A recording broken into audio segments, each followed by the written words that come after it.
He's a little bit country. He's a little bit rock and roll. He's a little bit polka, death metal, abstract jazz, and German industrial techno. He's Scott Leffler. He's not allowed near the stereo at parties. Well, hello there. I'm too old to party. Everybody knows that. Scott Leffler here. About 8 o'clock Monday night. That means it's time for Here's the Thing. And I'm excited to have tonight's show. Tonight's show we've got, I'm going to talk a little bit about my favorite president. Well, not really, but the president that is currently in office right now, he's my current favorite president. No, that's not even true. I don't even like the guy. Anyway, we'll talk about him.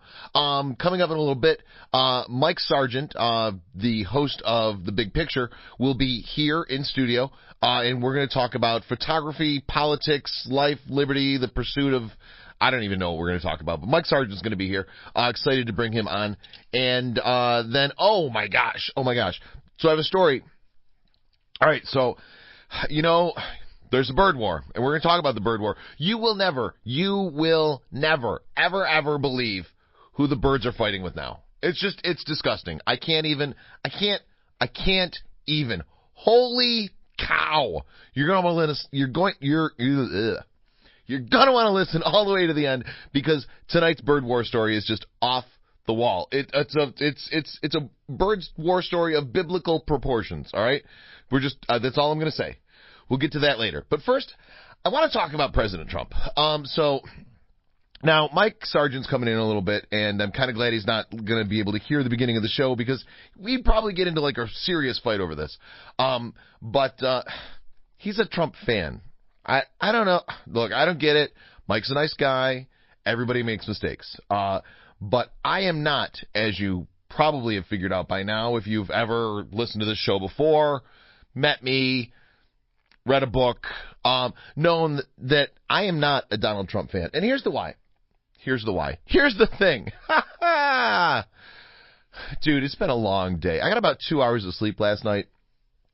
And I'm hoping to get a little more than that tonight. I don't even know. And like food, like I was going to go do a Dingus Day thing, because it's Happy Dingus Day. And so I didn't eat lunch, and unfortunately the Dingus Day thing that I was going to do, I couldn't do because I've been too busy working. So I had a hard-boiled egg, which was an Easter egg that my mother decorated for me, which was very sweet, kind, loving. So I had a hard-boiled egg, and I had some cucumber with salt on it. And that's been my sustenance for the day. Well, that and coffee, of course. Can't go a day without coffee. But I would kind of like to get some real food at some point. But that's going to happen later, because I've got the show, and then after the show I've got more stuff to do. But that doesn't matter. You don't care about what I ate. If you want to know what I ate, follow me on Instagram. Actually, I never post on Instagram. Follow me on Twitter. I don't really talk about food on Twitter. Follow me around the mall. Don't do that. That's creepy. President Donald Trump is not a nice guy. Boom. That's all. So it's not so much that he's a bad president, although he's a horrible president. We've had horrible presidents before. My problem with Donald Trump is that he's just not a nice guy. He's the evil villain in most movies. And we elected him as president, and for some reason or other, some people, Mike Sargent, still like the guy. I don't get it. I don't get it. All right, so over the weekend, the president was on one of his little Twitter rants again. I don't know if the guy has too much sugar or something, and he's just like, I got to tweet about everything. But he went on a rant about the Washington Post again, and Amazon again. So because he dislikes the Washington Post, because, they print news, and he doesn't like news because he calls real news fake news, and then he defends bullshit and says, oh, that's real. The guy's delusional. Anyway, because he dislikes the Washington Post, he goes after Amazon, because Amazon is owned by Jeff Bezos. The Washington Post is owned by Jeff Bezos. In his convoluted mind, that makes them somehow or another the same company. I'm not entirely sure how this works. I thought he was a businessman, but, well, Anyway, he's got this ongoing rant claiming that Amazon is basically bleeding the United States Postal Service dry. Speaking of dry, I need coffee. Hold on.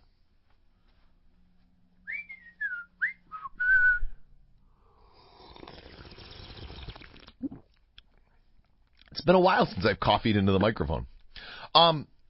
So he's got this ongoing rant that the Postal Service is like losing all sorts of money because of Amazon. He claims that the United States Postal Service loses $1.50 for every package that they deliver. In other words, for every package that the United States Postal Service delivers, according to Donald Trump, they lose $1.50. The U.S. Postal Service loses $1.50 for every Amazon package that they deliver. Now, this is incredible. First of all, that's a horrible business model if that's the fact. I don't know that it is the fact, but if it is, that's just dumb. Now, if that's the case, then I don't entirely get it. What I do know is that the United States Postal Service and Amazon have a deal. They have their own special deal. Amazon regularly uses the Postal Service to complete what they call the last mile of delivery. You ever order something from Amazon and it's like, oh, you'll have it in 2 days, but it's coming from California and you get it by Postal Service. And you're like, how the hell did that happen? Well, it's because they fly it from California to Buffalo and then they ship it from Buffalo via USPS. So they do like the so-called last mile of delivery, which is often more than a mile because, well, my house is, more than a mile from a post office. But that's what they refer to it as. So letter carriers drop off packages at 150 million residences and businesses daily. Now, Amazon has a network of 20 sort centers where customer packages are sorted by zip code, stacked on pallets, and then delivered to post offices for that final leg. Now, I don't know what it costs the post office to do this. I don't know what Amazon exactly pays to do this. What I do know is that I get things from Amazon, and I like getting things from Amazon, and I don't really want my Amazon costs to go up. That said, I don't really want the Postal Service to go out of business. Now, this is key. Trump assumes that if he basically fucks with Amazon enough, that they're just going to pay the Postal Service more and either go bankrupt or everything will be okay. Like, I'm not entirely sure what his game is here. But Trump is assuming that Amazon's going to be forced to pay the Postal Service more with whatever his actions are. But anybody who's paying attention, anybody who's been watching it all, knows that Amazon has been in the process of setting up its own delivery services. So the only people that are going to lose out here is going to be the United States Postal Service. Unless, of course, they actually lose $1.50 per package, in which case they won't lose as much money. Although, again, it's complicated, but that's not exactly how it works.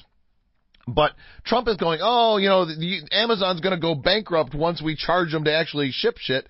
Not exactly. Also, dude, why are you the president of the why are you the president of the United States? We'll start there. But also, why are you, the president of the United States, rooting for a company to go bankrupt? What the fuck is wrong with you? Seriously, dude. I get that, no, I don't get anything. I don't get anything you do. I don't get anything you say. I don't get it. What the fuck is wrong with you? And to those of you who support him, what the fuck is wrong with you? You want Amazon to go bankrupt? You're cheering this. I don't get it. He tweeted something about, how horrible. Hold on, let me see if I can find it on Twitter. Here. Only fools or worse are saying that our money-losing post office makes money with Amazon. They lose a fortune, and this will be changed. Also, our fully tax-paying retailers are closing stores all over the country, not a level playing field. So, basically, this tweet from, 10 hours ago, bitching about Amazon, got 53,000 likes, 14,000 shares, and 21,000 comments. Now, I'm going to assume that some of those comments, at least, are negative, but he bitches about Amazon, and people are like, yeah, fuck Amazon, burn the place down. Dude, why are you rooting against an American company? Why? Because the guy that owns Amazon also owns a newspaper, and a newspaper publishes facts? Yeah, I don't get it. I don't get it. That's not all. So, his tirades against Amazon have actually cost the company money. They lost $53 million last week in stock. Their stock value went down $53 million, largely because of President Whiny Snot. Now, their stock was down again today. Alexa, what's the price of Amazon stock? As of 2:21 p.m. Eastern, Amazon.com traded at $1,373.10, down 5.13% since previous close. All right, maybe you can actually hear that because I don't know why Alexa's so quiet. Alexa, why are you so quiet? You can always say, volume up. Oh, okay, thanks. Anyway, basically, Amazon lost 5% today because the president is the president. I'm not okay with this. You shouldn't be okay with this. None of this is normal. None of it is good. But hey, it's who we got. We're going to dance with who brung us. Except we brought him. I didn't bring him. I didn't want him. I tried to ban him. But he's here anyway. And we still got to deal with him. For a while at least. Unless he gets impeached. Which probably isn't going to happen under this Congress. Because this Congress just loves the guy. I don't get it. I don't get it. I don't get it. Maybe you can explain it to me. If you could do that, please send me a tweet at Scott Leffler. Let me know why Donald Trump is good. Let me know why Donald Trump is bad. Let me know why you like or dislike Amazon. Let me know what color the sky is in your world. Let me know what... Bring me a pizza. Buy a Twitter. You can't do that probably, can you? Anyway, so that's my take on Donald Trump. I got to take a break here. We're going to... stop and play a YouTube video. Well, not a video. The audio from a YouTube video from my YouTube channel, conveniently called Here's the Thing. After that, we'll get Mike Sargent here in studio, and he and I are going to talk about photography, politics, favorite movies. Maybe we'll dance. Maybe we'll sing. I don't know what we're going to do. But Mike Sargent's going to be here in studio in a little bit, and we're going to have fun. Then more YouTube, and then, oh my God, this bird war story. Dudes. Seriously, dudes. Seriously. The bird war is off. Like, you think Donald Trump is bad? These fucking birds. I'm telling you. I'm Scott Leffler. You're listening to Here's the Thing on All Western New York Radio. Now 12 years old, by the way. We'll be right back. Thanks. With AMC's The Walking Dead now in its 8th season, everyone seems to be discussing once again what they do in a zombie apocalypse. Two constants on social media seem to be who would you want in your crew and where would you go when hour Z is upon us. Because there's a study for everything, we can tell you where people would go, or at least what they say they'd do. Here's the thing. In a recent poll by YouGov, of the 2,204 surveyed, 12% said they have a zombie plan. According to that study, the most common survival strategy would be to simply take shelter at home. The more adventurous of the respondents, though, would look to tool up and take the fight to the zombies. Others would go on the run, hoping to find a safe haven on a remote island or somewhere in the wilderness. Let's break this down. So, 27% say they'd take shelter at home, or maybe a friend's home. Maybe Bill Murray's home? Probably not. 18% say they'd gather weapons and go zombie hunting. These are the people you need to really worry about, more than the zombies. And why it might be best not to try the blend-in method so popular in a number of zombie flicks. 17% say they'd find shelter somewhere else, like a supermarket, because apparently they want to make it really convenient for the zombies to find their food. Clean up, aisle everywhere. 16% say they'd relocate to the wilderness. This might be a sound strategy, assuming the animals don't turn into zombies too. There's nothing more embarrassing than being eaten to death by a chipmunk. And 9% of respondents say they'd find an island somewhere, because it's a popular theory that zombies can't swim. And that's how Fear the Walking Dead became its own show. So where would you go? What would you do? Let us know in the comments. Also, find out what your friends would do by sharing this video on social media.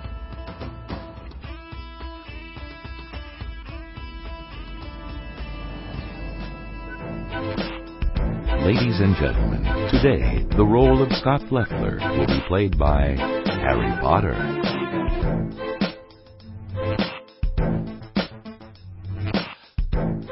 Joining me today, the one, the only, the lovely, the talented Mike Sargent, host of The Big Picture, photographer extraordinaire, and generally good guy, although not always, but generally a good guy.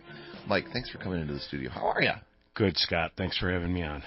I appreciate you coming out. Now, this is not the first time that you've been out, but this is the first time that we've done a show together.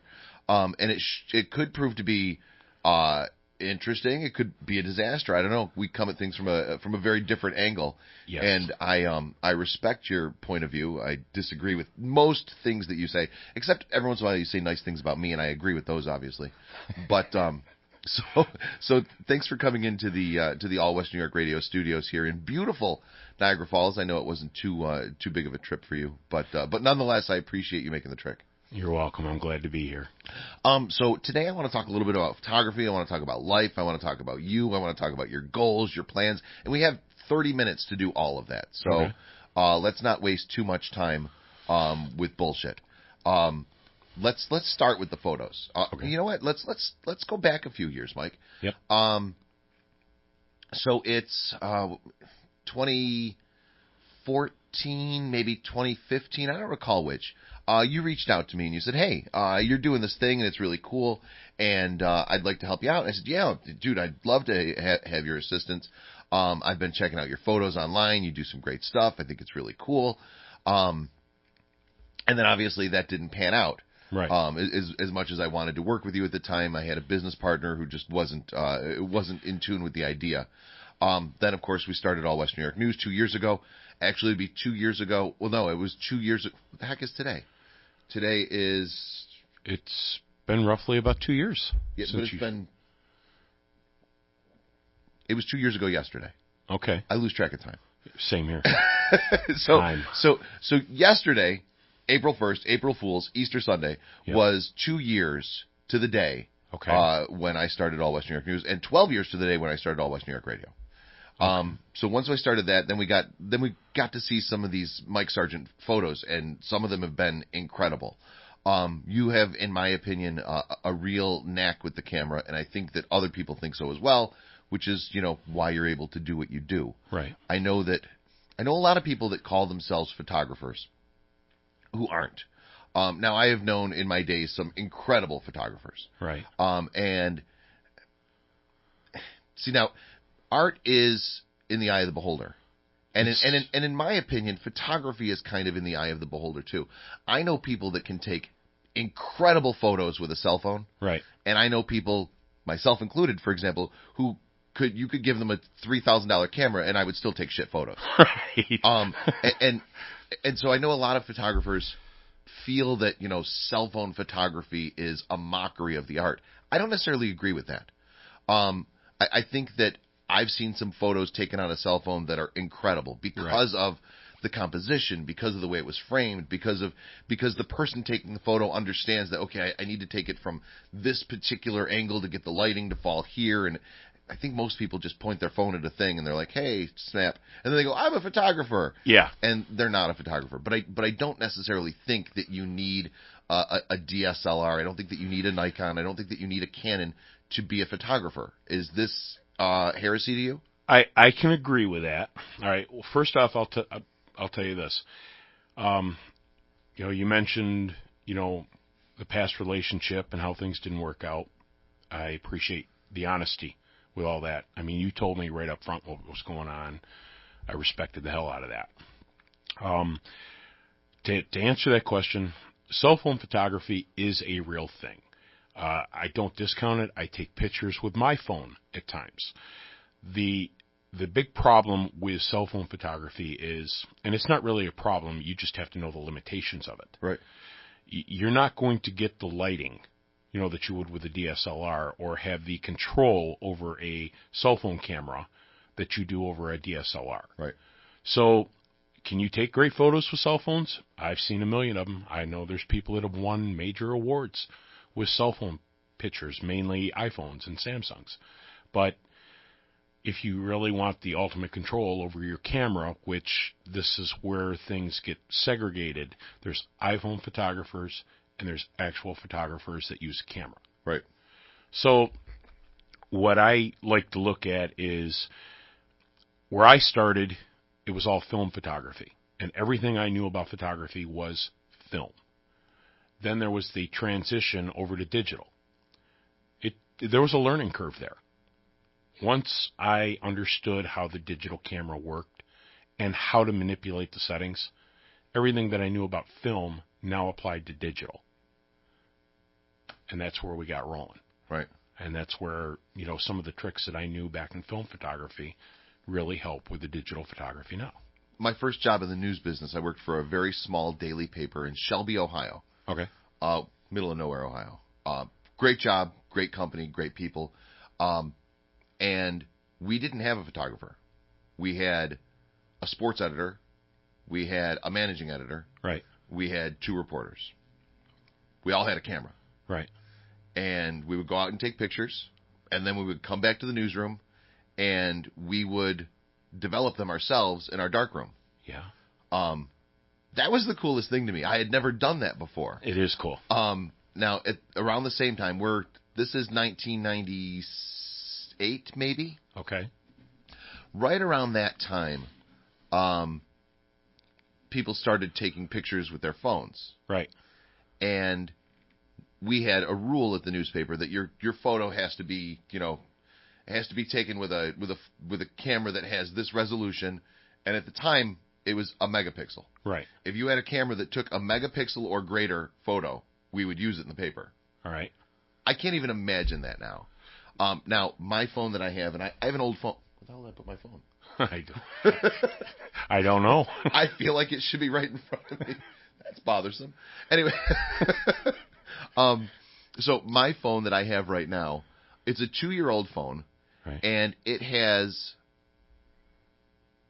14 megapixel photos, I think. Okay. And it's like not even close to today's standards. Right. I think today starts at 18. I think you're right. Now, question for you. As a photographer, is there any difference between 14 and 18? Not a big difference. Because I see that these, cameras keep getting better and better. Sure. But I wonder, there's got to be a law of diminishing returns here, and especially with people who aren't really photographers. Right. I feel like my phone takes decent photos. Uh-huh. I feel like in order for it to take great photos, I would need to be better. It's not the phone that's faulty here. That said, some of the new phones, I should say, are really, really great with low light, which is yes. one of the biggest problems that I have taking photos, is I tend to take them, indoors at like concerts and stuff like that for the website, for allwestnewyorknews.com. Right. And I find that 9 times out of 10, if I don't use the flash, I get a better photo than if I do use the flash. But either way, I can't get a great photo with a camera. Sure. Or I can't get a great photo with a phone. That said, I probably wouldn't be able to get a great photo with a camera either, because I don't understand the lighting. But there's no huge difference in me taking a photo inside at a concert with 14 or 18, right? No. It's like I said, all cell phones have limitations. Some of the newer ones have better flashes on them. Uh-huh. That will help. But anytime that you're in a low light situation, it requires a sensor that is more sensitive to light. And anytime you introduce more ISO into a image, it's going to introduce noise. So you can do more with the DSLR. So it's kind of like turning the volume up on a static. Exactly. You're going to hear it more, but you're also going to hear the static. You're going to hear more too. static. Makes sense. Yeah. Now, Mike, you have taken some incredible photos over the years, I should say. We were talking before we went live here. You had a photo in National Geographic a while ago. Yes.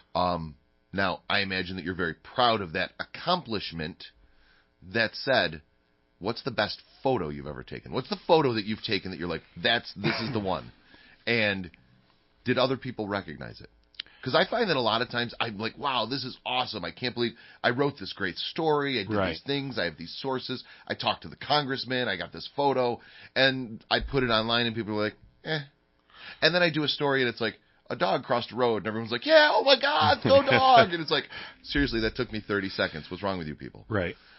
So I have to imagine that there's photos that you were really proud of that people didn't recognize. And then photos that people were like, Mike, this is the best thing ever. And you're like, are you serious? I literally leaned out my car door to take this photo. Sure. Because that's probably happened, right? It has happened.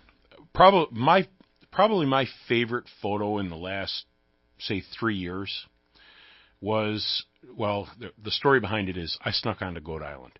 Okay. And I went over by the Bridal Veil Falls. All right.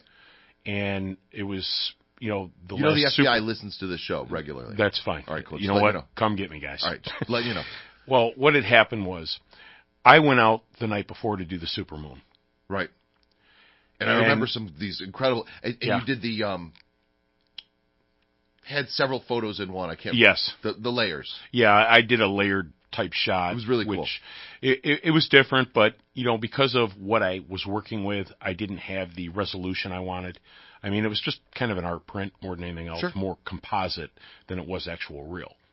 But what happened was when I went to photograph the last big supermoon. I mean, every year there's supermoons, but the last big one that was all over the news and things like that. I'm out there waiting for the moon to come up, and the sky is getting cloudier and cloudier, and then all of a sudden you start to see the moon, and the moon disappears within a couple of minutes. Right. Well, my thought process was that night means the supermoon came up big, it's probably going to go down big too. So what I did was I shot up here to Falls. I was going to work. I ended up, sneaking over onto Goat Island, went over by the Bridal Veil, and I'm watching this moon come down. I set the tripod up. I put the camera up. A security guard approached me. He asked me what I was doing, and I said, I'm going to capture that moon coming down over those falls. And he looked at me, and he says, have at it, brother. And I said, you'll see it online. It'll be up. So it took place. I took the photo, and it turned out really cool. And a lot of people said, I can't believe how bright that moon is or how big that moon is. Right. And the response I had, there was some reaction to it, but not as much as what I'd hoped for. And probably, I think the biggest reaction I got was from another photographer that I know personally that said that is a great shot. I'd like to have a copy of that. Right. Have at it. Cool. That's why I looked at it. But that was one that I thought was really good that didn't get the run that it deserved. Sure. I was a little fucking pissed about it, to be honest with you. But to each his own. Another one was years ago. I shot the Grand Island Bridge at night. Right. And that really got regarded well. But did you enter that into the All West New York Photos contest a year or so ago? I may have. I know we did a Bridges one. I may have. I to be honest with you, I don't remember whether I did. I know I'd like to start that back up, the All West New York Photos contest that we used to do. I think it would be a great idea. I ran out of time, and I kind of had to choose, pick and choose what we were able to do. And the photos, and for that matter, the awards both kind of got shelved. Not the music awards, obviously, which we're still tabulating. By the way, to those of you listening who are like, what's going on with the music awards? We're still tabulating those. We'll get those up soon, though, hopefully. But we had the All Western New York awards that we did one every couple weeks. Sure. That what's the best hot dog in Western New York? Who has the best nachos in Western New York? And it's funny, I've noticed another news site, TV station that started doing their own, and I'm like, hey, not that awards is something I invented, but I do feel like I feel like I was being copied on that one. I know the feeling. Trust me, I know the feeling. That gets a little aggravating. You come up with a composite image and so now I feel like if I started it back up again, people would think that I'm copying this other, They could. Yeah. But, the thing is, you're the original. You created that. Right. So I just put on there, I did this. I did this. I did this. So I'll tell you one thing that really gets on my nerves right now that I see a lot. What grinds your gears, Mike? This grinds my gears. There's times where I will go to I'd go to the kids, my kids, I'd go to their basketball games and things like that, and I would see the news there. Right. And it was always funny, they'd come in with the cell phones, and they would take these pictures, the kids participating in sports. And the pictures were they were terrible. Right. And I thought, okay, I guess it's okay for a newspaper, but if you're going to put them online, how good are they really going to be? Right. And my thing was, a few years ago, I shot the All-League tournament, our NO All-League tournament, and I, got to watch some of the wrestlers really, put on a performance that day. And it was interesting because you were always going for the action shot. Right. And I'd see other photographers there, trying to take pictures, and they're all using flash. And my thought was, they need to turn those flash units off, because that's going to be distracting to the wrestler, and that could be, that could cost somebody a trip to the state championship. Right. Especially if they're distracted by a flash. So, it kind of boils down to, you can look and kind of see maybe who the amateurs are, the people in there with cell phones that are actually recording things. And like I said, cell phones have limitations. They can capture some good footage. It just really depends on the cell phone, I guess. Right. But when you see that, it's like, those are memories for those kids. Why wouldn't you want to get the best photo that you possibly could? We live in a day and age where, like, cell phones dominate everything. Right. And maybe they shouldn't. That's especially for me as a photographer. It's okay to use, for me, I use it as a reference. Right. But I'm not one that is going to sit there and try to do a professional headshot session or a sports portrait with a cell phone. It's not going to work for me. All right, so obviously when you do these professional sessions, when you headshots has really been your thing. Mm-hmm. Obviously you print out packages for the clients. I can, yes. All right, well, which kind of leads to my next question. How often do you actually print things out, or do you just kind of let them reside in the digital realm, and do you have any concern about that? Here's the way I do it. It's just been easier.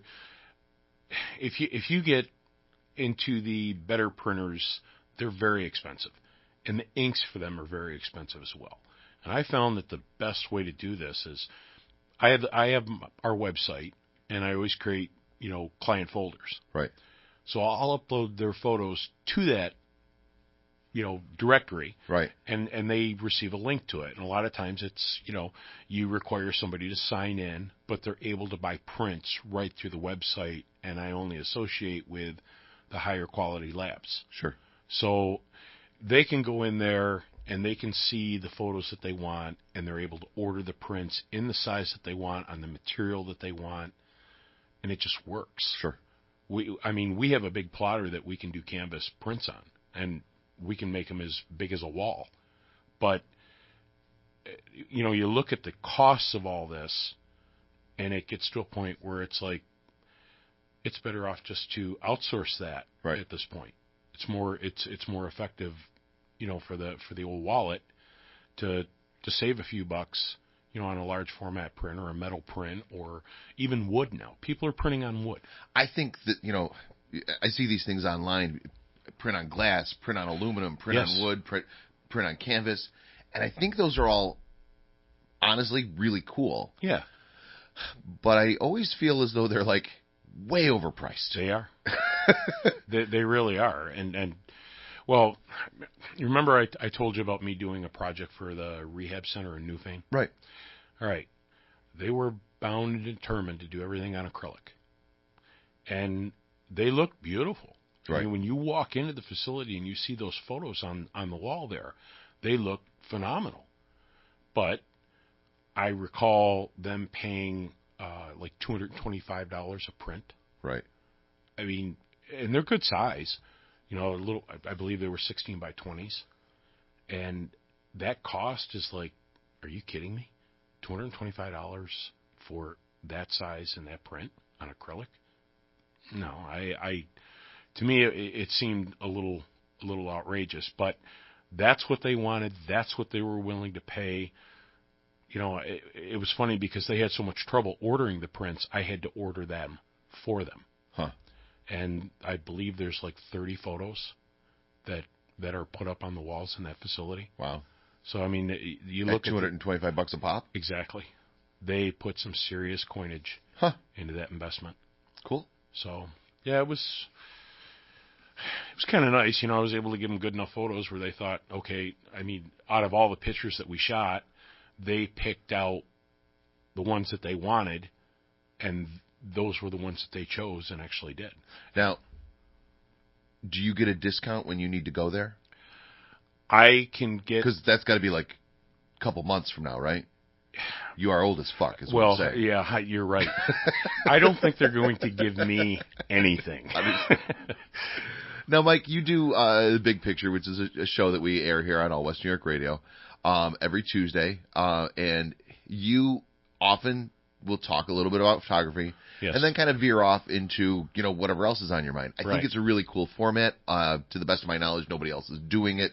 I love the fact that we can have it here Yeah. on All West New York Radio. I know that there have been times in the past when we weren't so diligent about getting the podcast posted. Again, my apologies. My time was simply limited. I think that we're in a better shape now. But I know that you've gotten some feedback on the show.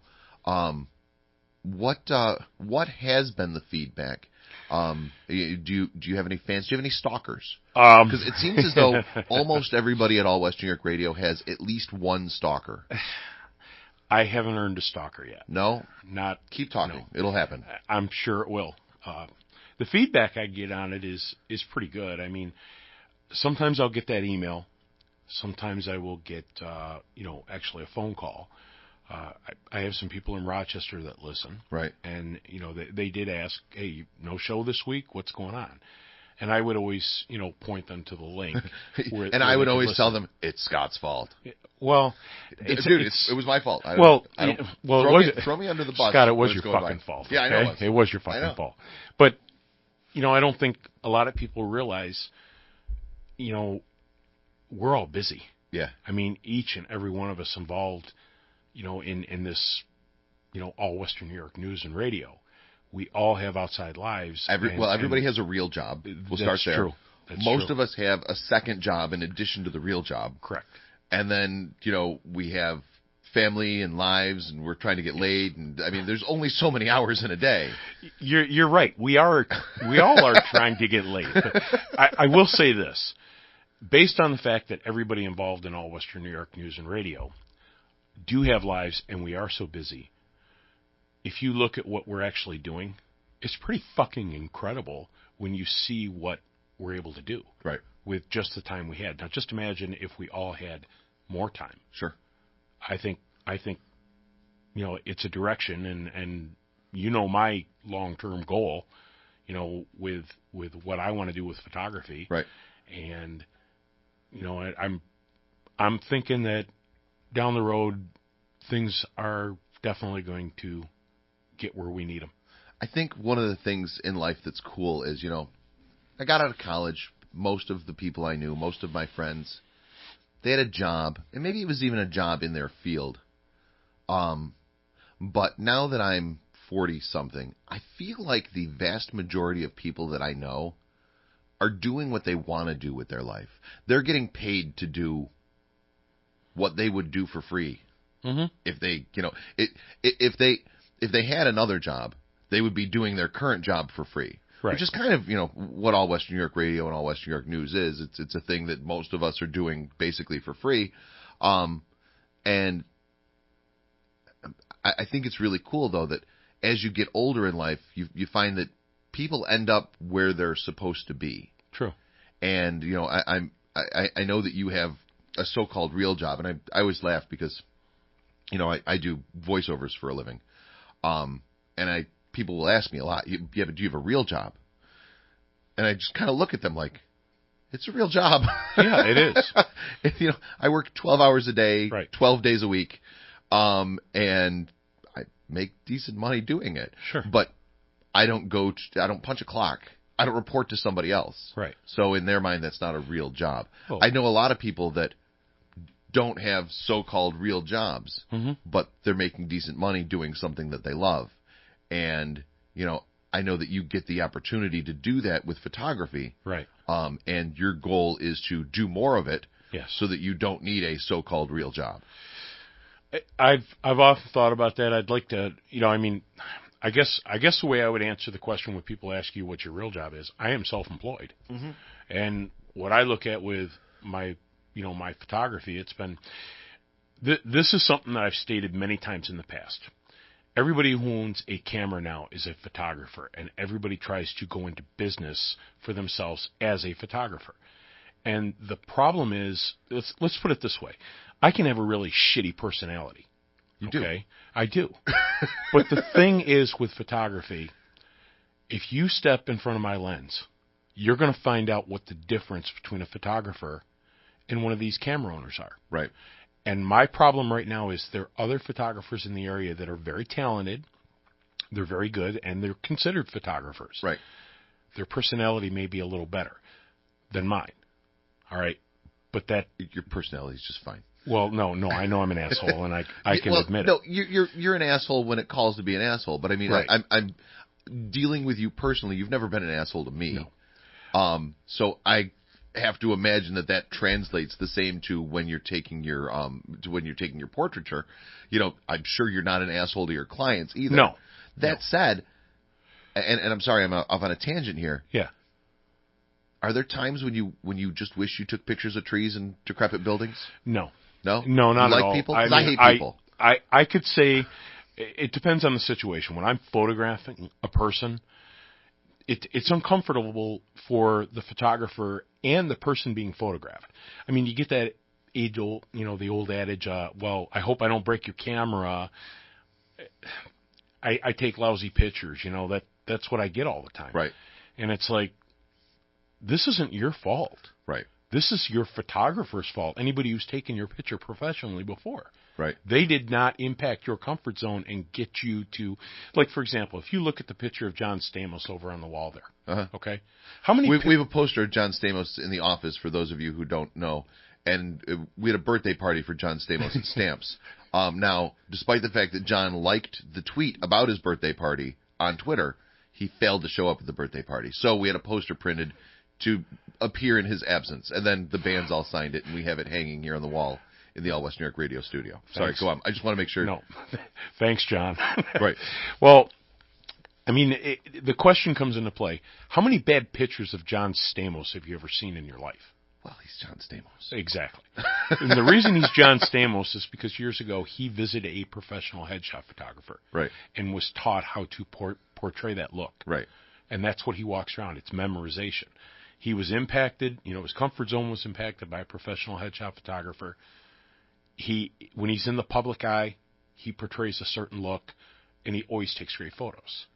And that's what a headshot photographer will actually do. Right. My bitch right now is, it's like every time I do something a little different with headshots, I've always got somebody trying to copy them. Yeah. And that's frustrating. There's a lot of that. Yeah, you develop a style, and it's like, okay, yeah, you did a pretty good job with this, but, it's like I get critiqued by the headshot crew on the work that I do because I submit images for them to review.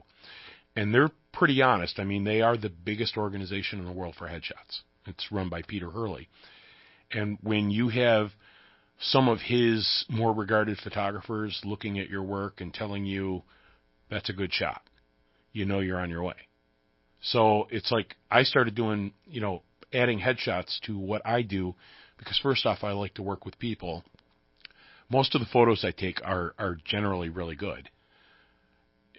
Of people, they're happy with them when they walk out. Right. And it's like I've said it a million times. The ultimate thing is I love to hear people say, I can't believe that's me.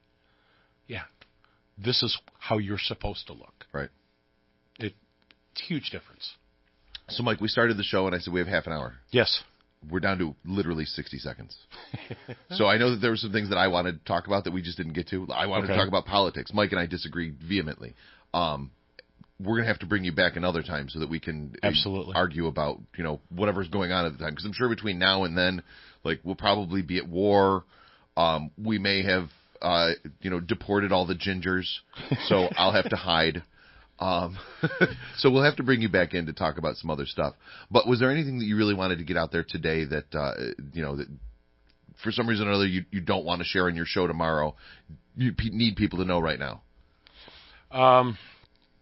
Yeah, I guess the best thing I can tell people right now is, if, I'm just going to plug myself here. If you need a headshot, I'm your guy. If you go to the Headshot Crew online, look it up online, photographers in Buffalo, you're going to see whose name comes up on that list. That doesn't happen just because you sign up with them. Right. Get in, let me do your shot. You won't regret it. Right. Simple. Michael Sargent, thank you for your time. So we're going to take a break here, folks. We'll do 2 minutes, however long it ends up being, from the YouTube channel.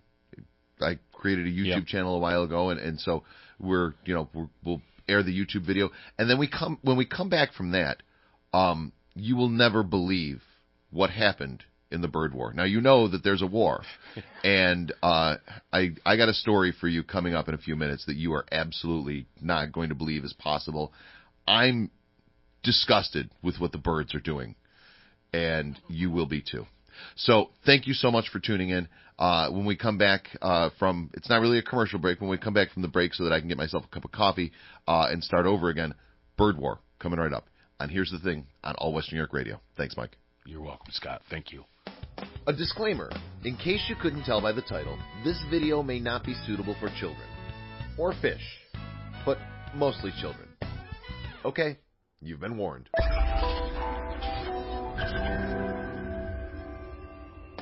Here's two words you've probably never heard put together before. Fish orgy. Here's the thing. As it turns out, humans aren't the only creatures that make a lot of noise during sex. As new research into the spawning habits of a certain fish species reveals that their sex is so loud it could permanently deafen nearby animals. The study, which was conducted by researchers from the University of Texas and the University of San Diego, focused on the reproductive routines of the Gulf corvina, a fish species that heads to the Colorado River Delta in the Gulf of California every year to spawn. The adult fish that make the journey, of which there are millions, have a particularly obnoxious mating call that, when multiplied, can be downright hostile to the ears. The mating call of the fish apparently sounds like the firing of a really loud machine gun. The sound generated by a single fish is noticeable, but when combined with a million or more of its brethren, it may be enough to actually damage the hearing of marine mammal species. The sound levels generated by chorusing is loud enough to cause at least temporary, if not permanent, hearing loss in marine mammals that were observed preying on the fish, said Timothy Rowell, co-author of the study. But while natural predators might have a hard time dealing with the noise while feeding, it's humans who pose the greatest risk to the mating fish. The researchers, who are hoping to preserve the fish, argue that fishermen should be limited in their harvesting of the corvinas. At present, hundreds of boats use the annual spawning event to net millions of the fish just as they're trying to reproduce. And the wild fish are already getting smaller year over year, suggesting they're being overfished to a significant degree. Time out. I feel like hunting creatures while they're having sex is only suitable for horror films. Okay, so maybe this is a real-life horror film. I'll let it go. These spawning events are among the loudest wildlife events found on planet Earth, said Rowell. A precautionary approach should be adopted by fishery managers to ensure that this wildlife spectacle does not disappear. I concur. The only thing worse than finding out that there are really loud fish orgies is finding out that there might not be any more if we hunt Gulf corvina out of existence. So, I know you want to comment. Do so in the section below. While you're at it, you should like the video and share it with your friends. They'll want to know about fish orgies too.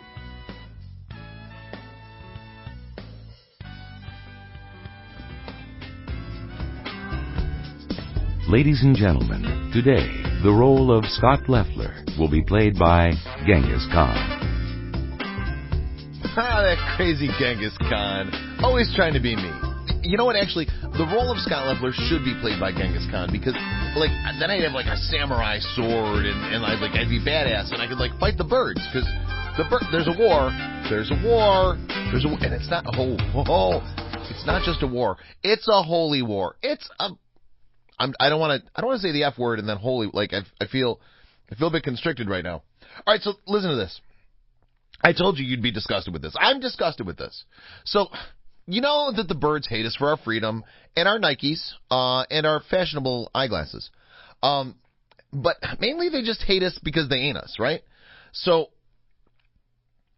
every once in a while, and by every once in a while I mean all the fucking time, birds attack us. Now, I've been attacked by a bird. All right, I am keenly aware of the bird war. I'm a victim of the bird war.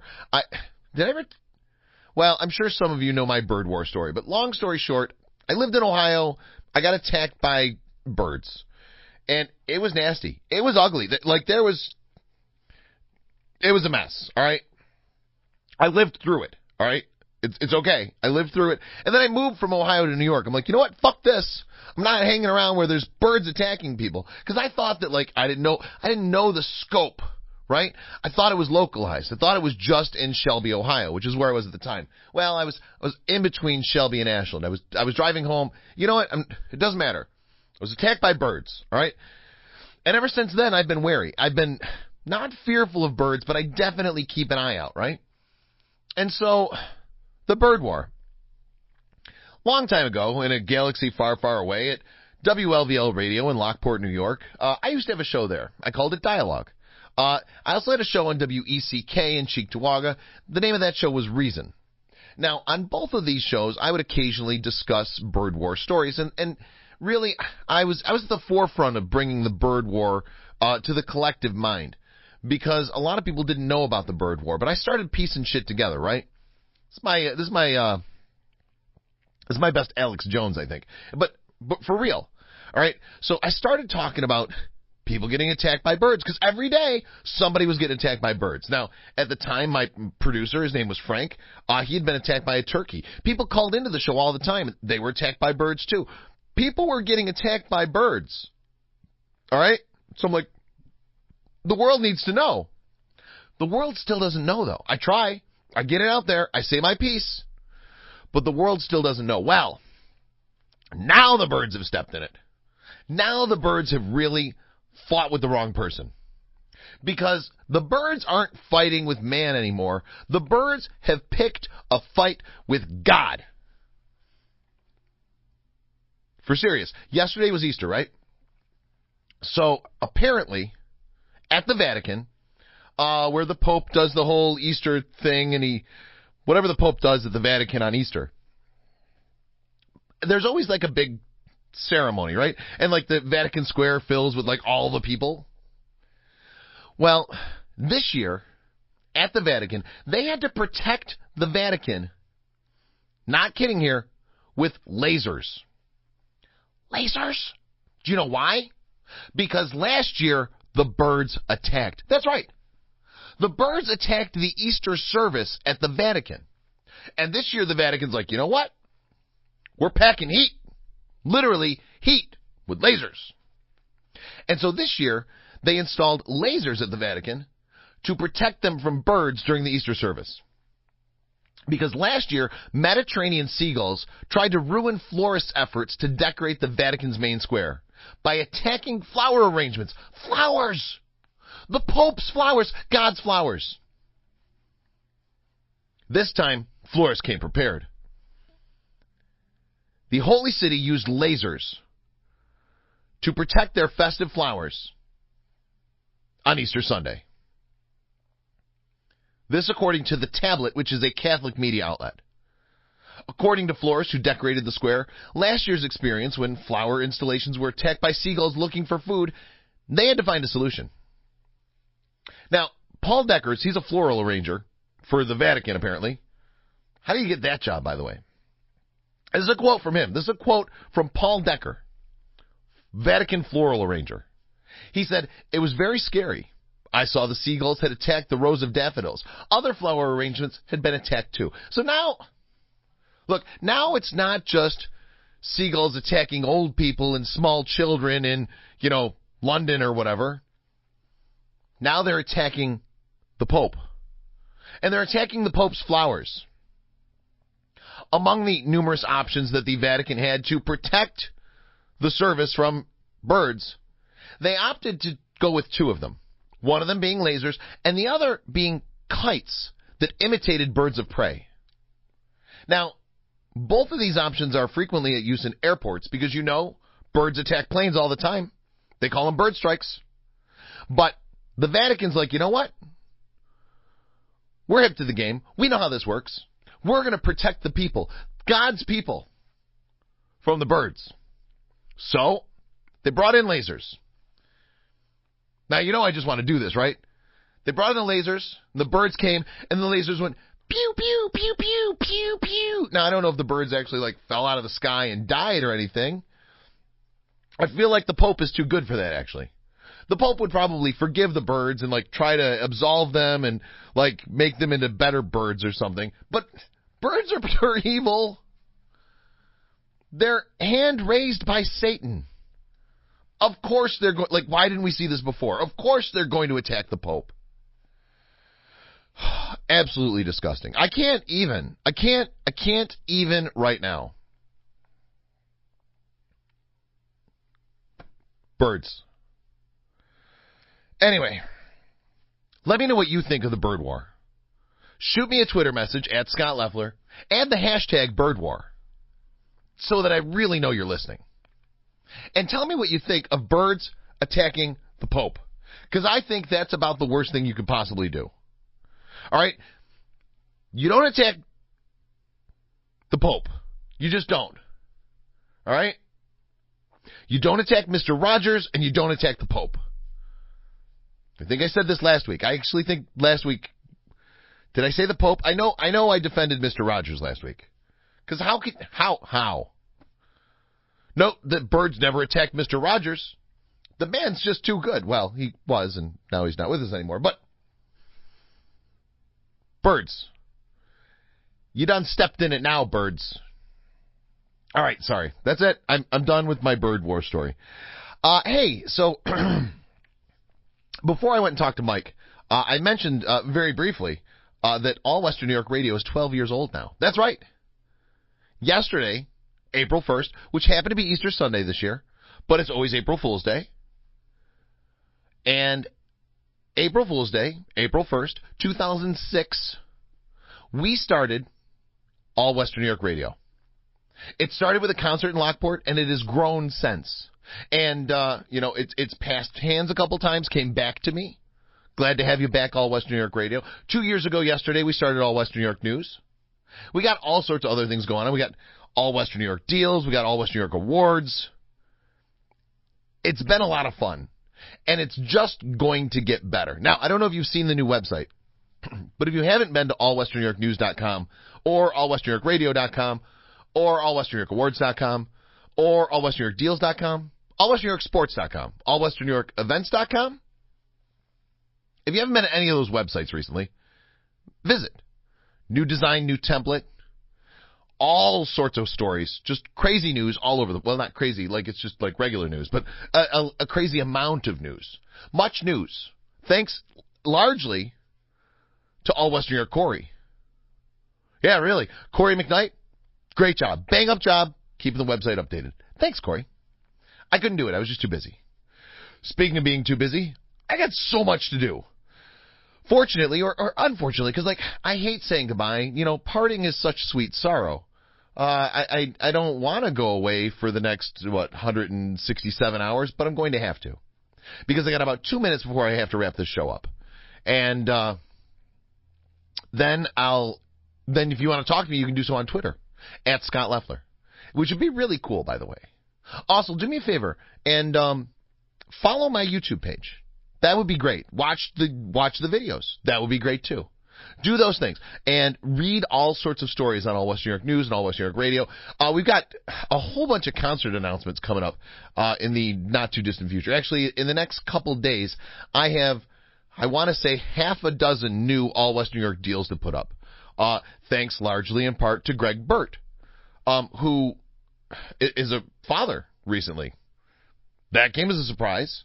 We had Greg and Ash in here. Ash apparently crazy pregnant. She didn't know. I didn't know. Nobody knew. Then all of a sudden, boom, kid. Dude, it's a crazy world. It is a crazy world. It is such an upside-down, topsy-turvy world that birds are attacking the Pope, Donald Trump is president, dogs and cats living together, mass hysteria, total chaos. Scott Leffler has his own radio show right here on All Western New York Radio. And you tuned in to listen. And if you tuned in to listen late, that's okay. Because you know what? We're going to put this on a podcast. And you can listen to that podcast on our podcast page or at allwesternnewyorkradio.com or allwesternnewyorknews.com and just look for podcast. Do a search podcast. Or do a search for Scott Leffler. Or, do a search for Bird War. That might not work. But maybe it will. I don't know. Maybe I'll tag this Bird War because I want to make sure that people understand that the Bird War is real. It's disgusting. I can't even anymore. All right, so we're coming up on 9 o'clock, and thank you again for tuning in. I will be back next week. I don't yet have a guest lined up for next week, but I would like to. I'm hoping that we can get Nick and Dan in here, and they can talk about their show that's coming up in the very, very soon future. I feel like I said that wrong. I don't know. Thank God words isn't my job. What? Oh, shit. Words is my job. Hey, I got to go do words. But you folks have a great night, and I'll talk to you soon. Leffler, out.